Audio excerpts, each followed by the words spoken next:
It's 5:19. Welcome back to the Carolina Journal News Hour on News Talk 1110 and 99.3 WBT. I'm Nick Craig. Good Monday morning to you.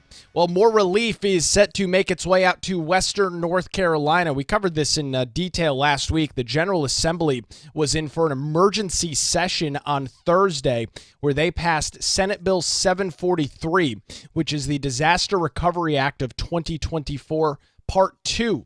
This piece of legislation, which was passed unanimously by the House and Senate late last week, is resulting in a total of $644 million in additional aid for Western North Carolina.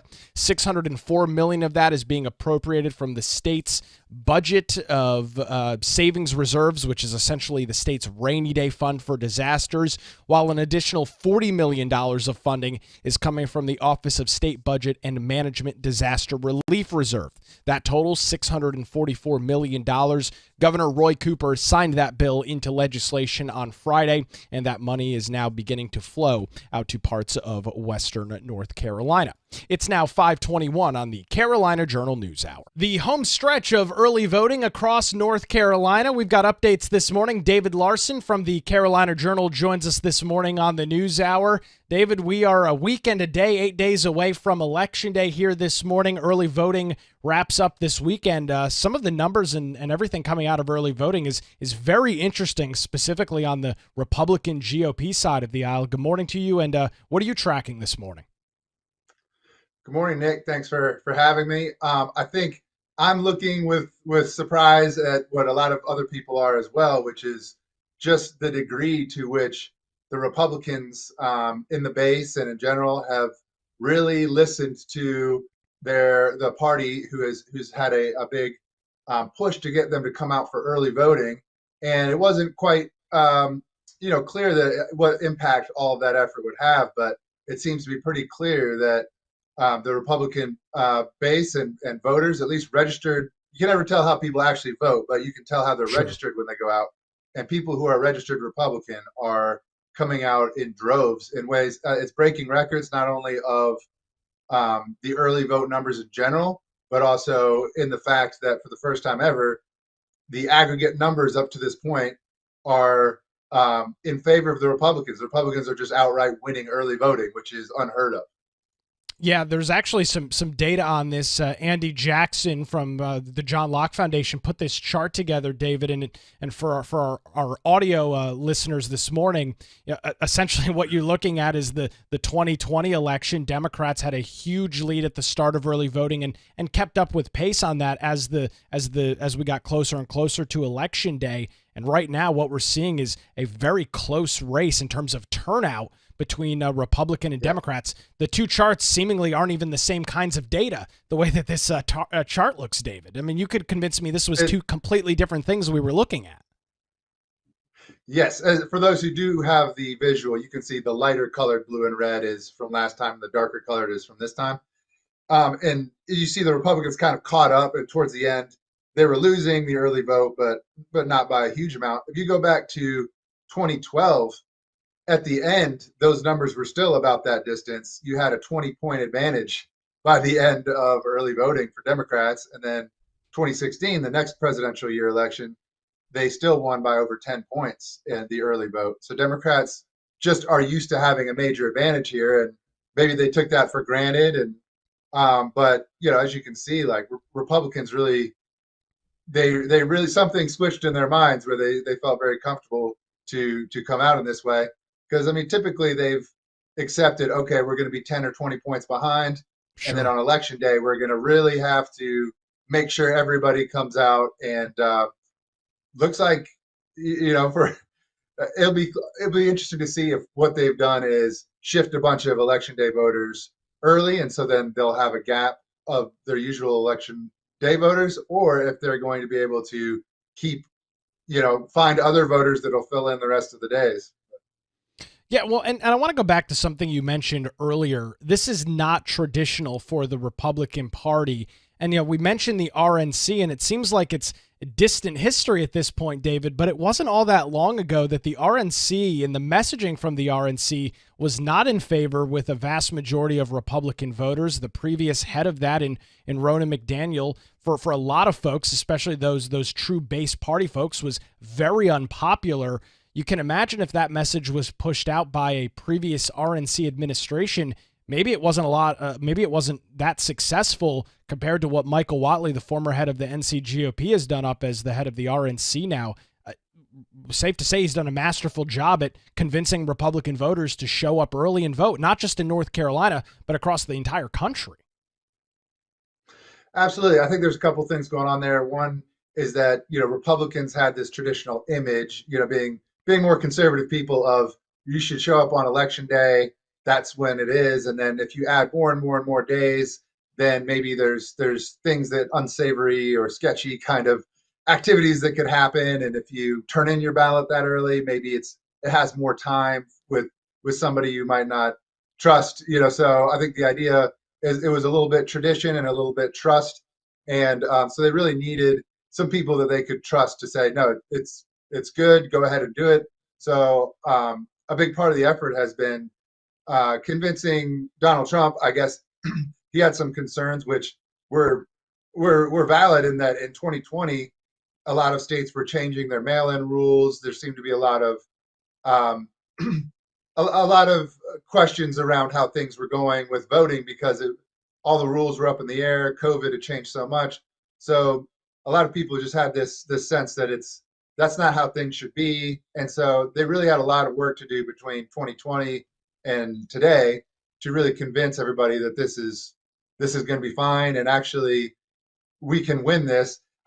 What I mentioned in my piece, maybe it's a bad metaphor, but when the NBA switched from having no 3-point line to having 3-pointers, there are a lot of people who were like, "Oh, that's the pure form of the game doesn't have that. This is kind of this corny thing that they're trying to do." And but the coaches pretty quickly learned if you're down by 2 points and you can hit a 3-pointer and win the game, you do that. You're not going to say, "Well, I preferred the rules the old way." And so I think Republicans are playing by the rules as they are now and realizing this isn't the time to talk about what it should be, but play by what it is. And so if you can bank these votes, that was the name of, you're saying, the RNC effort. It's called Bank Your Vote.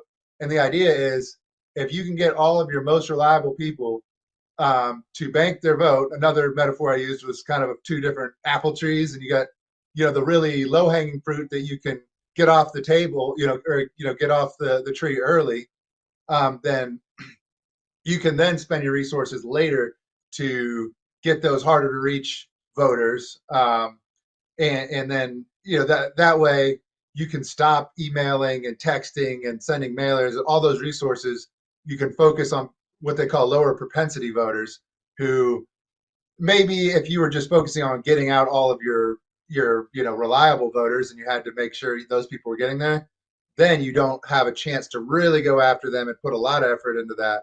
So this is a way they could bank those reliable people and then move to focusing resources on people that might not always vote, but who they would want to make up, maybe in a very close race, the difference.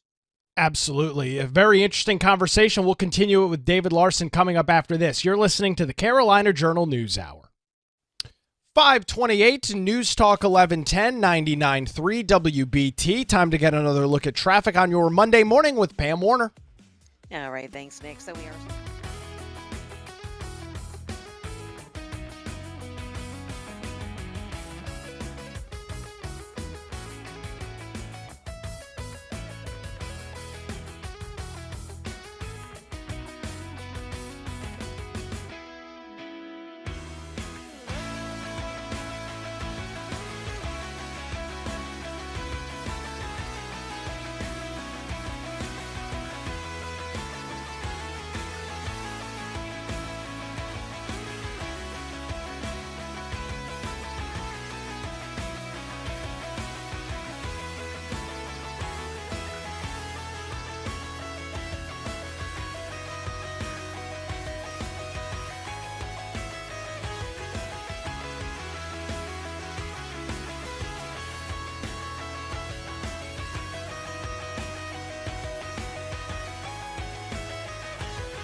Huh?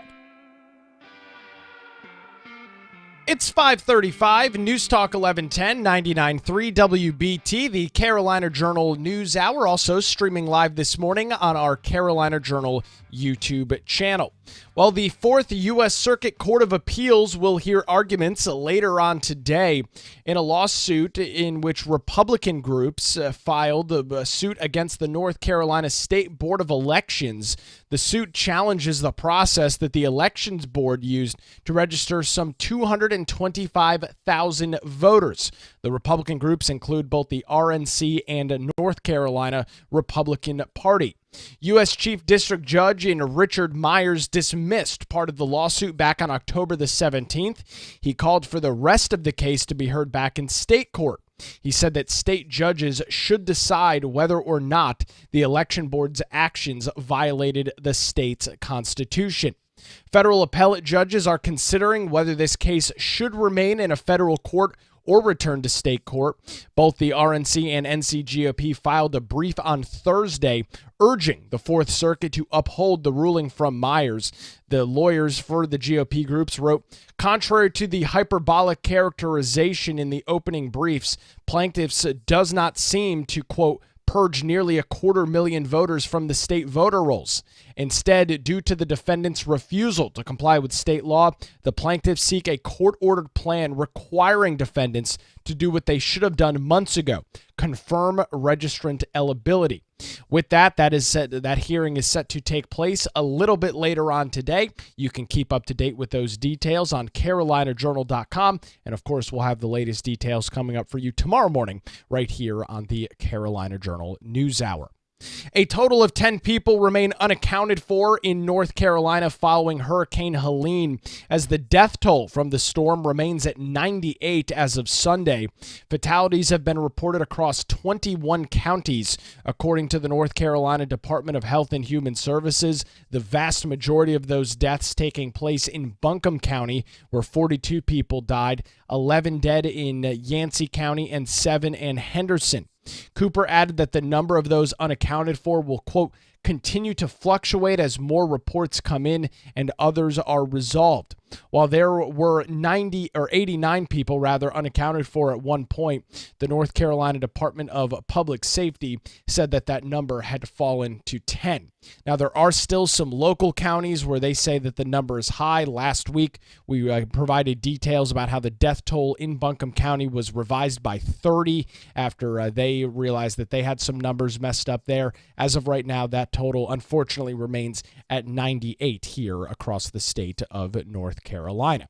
It's now 5:38 on the Carolina Journal News Hour. Continuing our conversation this morning with David Larson from the Carolina Journal, we're talking about voter turnout in regards to early voting, not just here in North Carolina, but across the country. And David, as we sit here 8 days from Election Day, I think enthusiasm is, in my book, is kind of what's driving a lot of this. You've got a lot of enthusiasm for President Trump, and it seems like as much as the Harris camp has tried rolling out celebrities, we saw that Barack Obama was in Charlotte on Friday stumping for, Bill Clinton's been out there. It seems like they're really struggling with enthusiasm, and we looked at that chart in the last segment. Do you think that is part of the reason, obviously on top of the bank your vote and some of those efforts, but also part of the reason that the numbers look, if you're a Democrat, so grim right now compared to what they've done in elections past?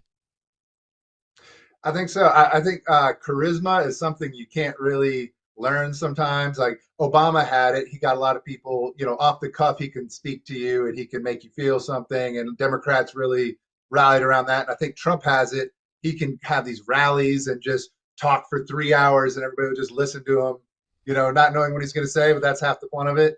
And I think Kamala Harris, however you say that, she does not quite have that. And the Democrats know it and her handlers know it. And so they don't always want her to do the thing that she kind of has to do to get enthusiasm up, which is to get in front of a lot of people and just have those off the cuff moments that really create a connection. She doesn't really have that. So Trump, he's been able to create that enthusiasm, I think, in the Republican base. Even some people who may have been more DeSantis people or even maybe Haley people, they're coming home and they remember, why they voted maybe Trump other times. And so they're coming home and they're getting some enthusiasm. And And I don't know that Kamala Harris has really been able to do that. So that might be some of the early voting numbers, even is just how much enthusiasm is building around the character or the candidate that you have. And Democrats have almost been trying to use enthusiasm, point the spotlight at Trump too. So both sides are pointing the spotlight there, but in a negative way. But because Trump's already been president, it's harder to paint this dystopian future if he's elected. I think that's kind of what they want to go with, is that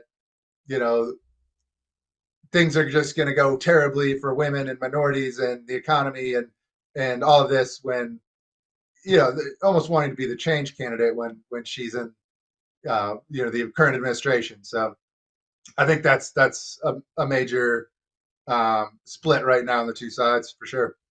So we talked about in the previous segment this idea of you get your more solid voters out, like your 10 out of 10 conservatives, your 10 out of 10 Republicans if you're the RNC. You get those voters out first so that then you can chip away on the individuals that maybe aren't full-bred conservatives. Maybe they lean socially liberal and agree with some of the Democrat policies and platforms. You can kind of chip away at those folks. What are some of the methods that are being used to maybe crack the seal on some of these voters and get them to turn out? And obviously in the case of the RNC, they want them to turn out for Trump and Republican candidates. What's some of that messaging look like? Well, a lot of the mailers have been very, meaning just, mail pieces that you get.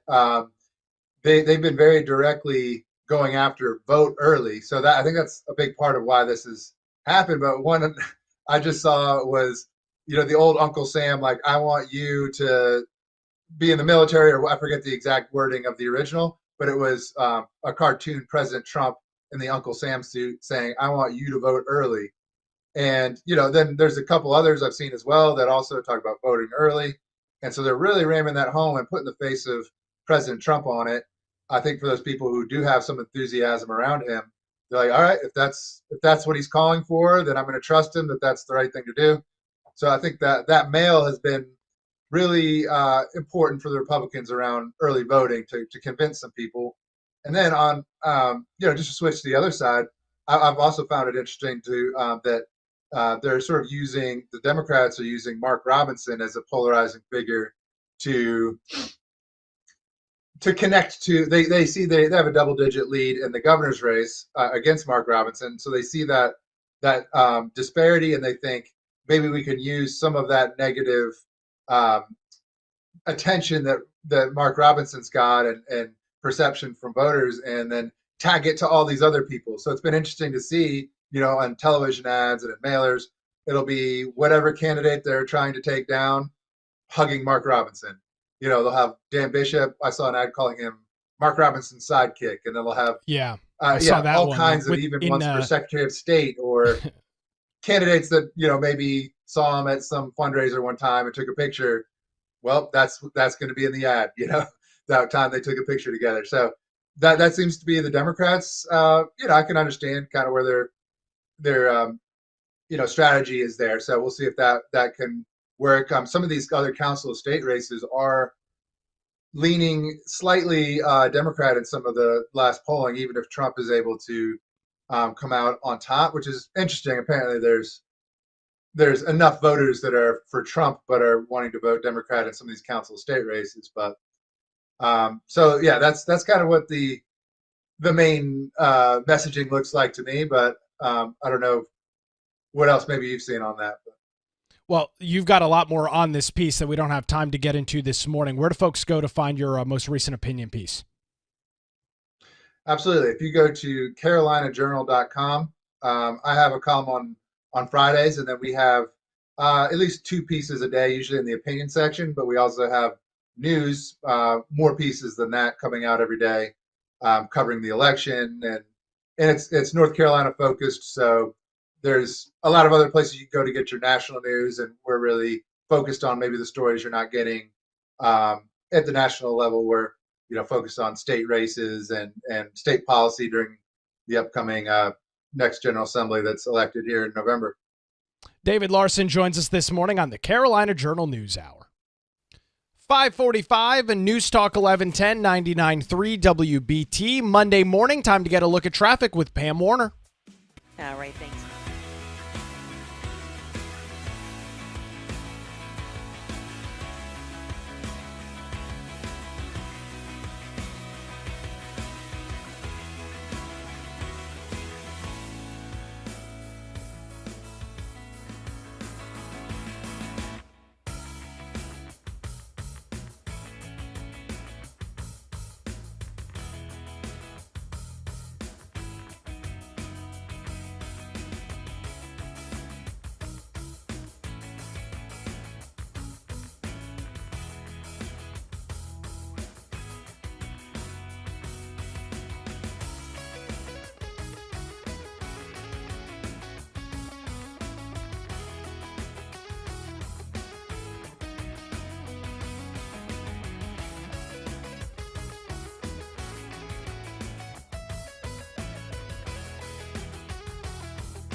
It's 5:49. Welcome back to the Carolina Journal News Hour on News Talk 1110 and 99.3 WBT. Coming up on Wednesday, we will round out the month of Talktober as the WBT air staff will make their way to parts of Charlotte for our Talktoberfest News and Brews event. That's taking place Wednesday, October the 30th at Heist Brewery and Barrel Arts. You can find out more details on that and get your tickets by visiting WBT.com. That's taking place again Wednesday night, 7 to 9 p.m. at Heist Brewery and Barrel Arts in Charlotte. WBT.com for tickets on that. Taking a look at some early voting details coming out this morning, as this weekend was Saturday and Sunday. Early voting taking place in not all, but most counties across North Carolina, getting very close to 3 million total votes in the state, as early voting will start again for an entire week a little bit later on this morning. Early voting totals continue to show that Republicans hold an edge, an advantage over Democrats in the statewide early vote. This is a different trend from what has been seen in years past. Unaffiliated voters also making some margins in that as well. We will continue to track that as we are now in the home stretch, 8 days away from Election Day, and early voting continuing across the state in all 100 counties over the next couple of days. On Friday, Democrat Governor Roy Cooper signed Senate Bill 743. That's the Disaster Recovery Act of 2024, Part 2, into law just one day after the General Assembly passed the bill, which provides over $600 million for victims of Hurricane Helene in western North Carolina.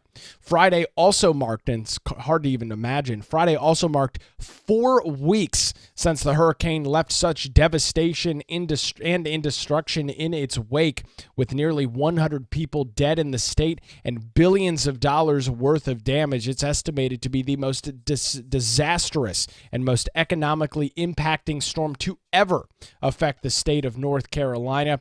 $604 million will be appropriated from the state's savings reserve, aka the Rainy Day Fund, while an additional $40 million will come from the Office of State Budget and Management Disaster Relief. In total, we're looking at $644 million. Lawmakers will not be back before the election. There's a plan for them to, of course, gavel back in early January. From there, they will work on their long-term biennial budget. It's a 2-year budget here in North Carolina, starting with the long session in January of next year in 2025. With that, the lawmakers are expected to handle a lot more relief. We'll see if there is a need for an emergency session before that, but they will not be back before Election Day. With that, flags were at half staff throughout the state over the weekend, as that death toll remains at 98 as of Sunday, and a total of 10 people remain unaccounted for. That's coming from the North Carolina Department of Health and Human Services. A vast majority of those deaths reported in Buncombe, Yancey, and Henderson counties. Those numbers have continued to fluctuate as the data from parts of western North Carolina has come in. We saw and talked about last week how Asheville, Buncombe County, they had to update their totals. Numbers were initially about 30 people or so higher than they were supposed to be. There's been some discrepancies between local data and numbers coming from the North Carolina Department of Health and Human Services. The North Carolina Department of Public Safety said that there were 89 people unaccounted for at one point. That was their official number, and they noted and reported to Fox News Digital last night that that number had officially fallen to 10.